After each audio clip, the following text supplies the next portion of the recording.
Dil öğretiminde özellikle ailelerimizden gelen en sık sorulardan bir tanesi, ben kendi eğitimimde iyi bir yabancı dil eğitimi alamadım. Ancak çocuğumun çok iyi bir yabancı dil almasını istiyorum. Where parental support is concerned, clearly there is plenty of research out there that says how vital this is. To actually have strong support at home is in fact a better factor in your linguistic success than your teachers, your subject materials, your friends in your class, the environment in which you learn. None of those are quite as important as the support you have at home. If you start saying, "Are you enjoying your English?" they're immediately pressurized and they'll say yes or no in a very bad-tempered way. Is that if this creeps into your mind at a young age, it's there for an awful long time. This notion of "I'm not good at English." It is a belief. A belief is not a fact. Dil öğretiminde özellikle ailelerimizden gelen en sık sorulardan bir tanesi, ben kendi eğitimimde iyi bir yabancı dil eğitimi alamadım. Ancak çocuğumun çok iyi bir yabancı dil almasını istiyorum. Kendi yabancı dil birikimim ise bu konuda çocuğuma öğretim yapacak kadar yeterli seviyede değil. Bizlerse eğitimciler olarak her zaman şunu vurguluyoruz. Müfredatı takip etmek, iyi bir İngilizce öğretimi yapmak elbette okulun ve öğretmenlerin işi. Sizlerin ise veliler olarak evi düzenlemeniz, evde çocuğu İngilizceye maruz bırakacak ortamları sağlamanız bizler açısından önemli bir unsur. Bir de tabii ki eğitim sadece okuldan beklenmeyecek kadar geniş bir alan. Toplumun, ailenin, toplumun tüm unsurlarının bir arada olması gerekiyor. Örneğin İskandinav ülkelerinde çok az İngilizce ders saatiyle çok yüksek bir İngilizce performansı sağlanırken Türkiye'de yıllar boyu yoğun İngilizce saatleriyle düşük bir İngilizce performansı sağlanıyor. Şu anda Edward hocam 6 dil bilen, 6 dilde uzmanlığı olan ve bu anlamda eğitim koçluğu yapan değerli bir eğitimci. Edward, bizim İngilizce seviyemizin toplum olarak yükselmesi, ailelerin bu konuda daha etkin olabilmesi için aileler için pratik tavsiyelerini alabilir miyiz?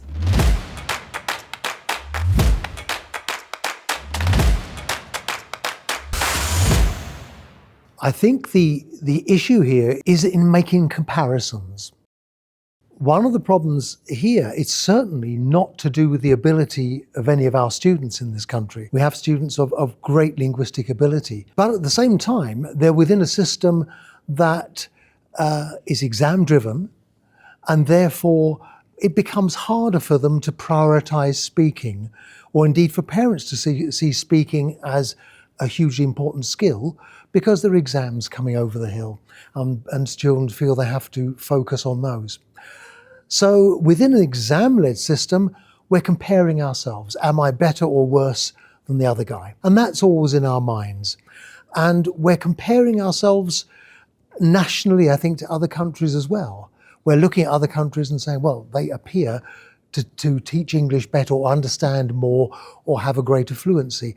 And there comes a point where too many comparisons are not helping us. Social comparisons come into it within class groups. When they reach a certain age, they would like to be as good as the girl who seems to be better than them. And that seems to percolate through. So they start then to judge themselves as better or not so good or worse or terrible. And the saddest thing about that is that if this creeps into your mind at a young age, it's there for an awful long time. This notion of "I'm not good at English." It is a belief. A belief is not a fact. It just feels like one. When you test it, it often doesn't stand up. And sometimes you get this from parents as well, who feel, well, I wasn't very good at languages. Possibly my daughter won't be. Or occasionally, definitely my daughter won't be. There is no, even the DNA does not stand up to testing on this. That can be altered over time. You are not genetically programmed to be bad at English because your mum believes she happened to be. So we have this awkward concoction of ideas that we need to kind of break down and get out of the way. And I think where the Scandinavians and the Finns and the Dutch are concerned, they manage it in a number of ways.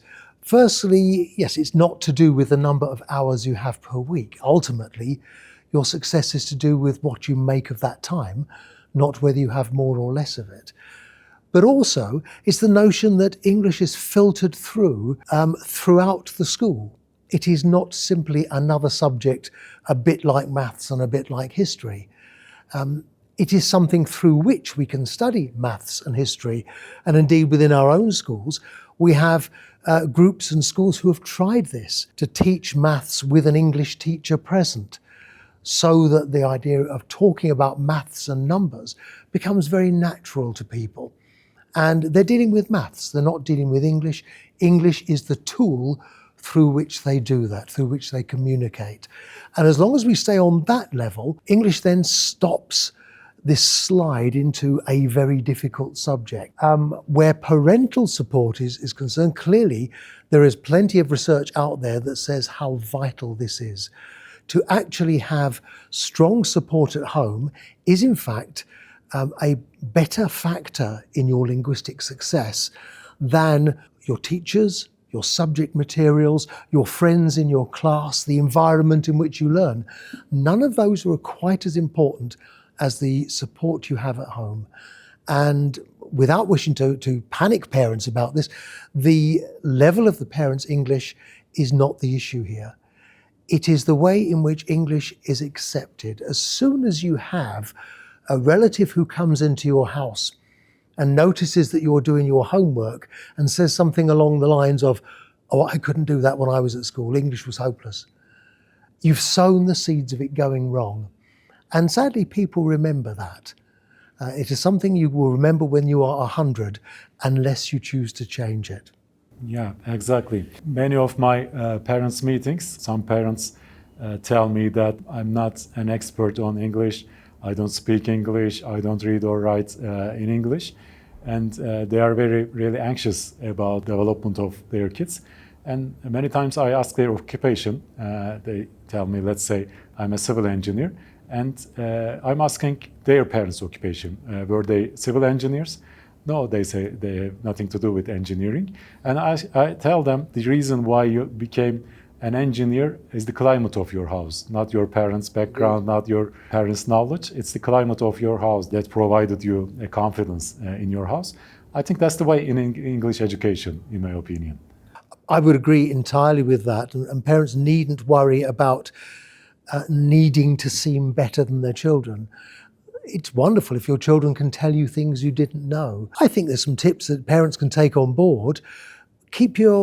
Be interested, be curious in what the children are doing, ask them about it, and keep your questions very open.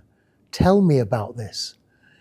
What you're doing by keeping the question open, you're allowing the child to interpret how they are going to manage that question. You're not kind of pushing them into the corner. If you start saying, "Are you enjoying your English?"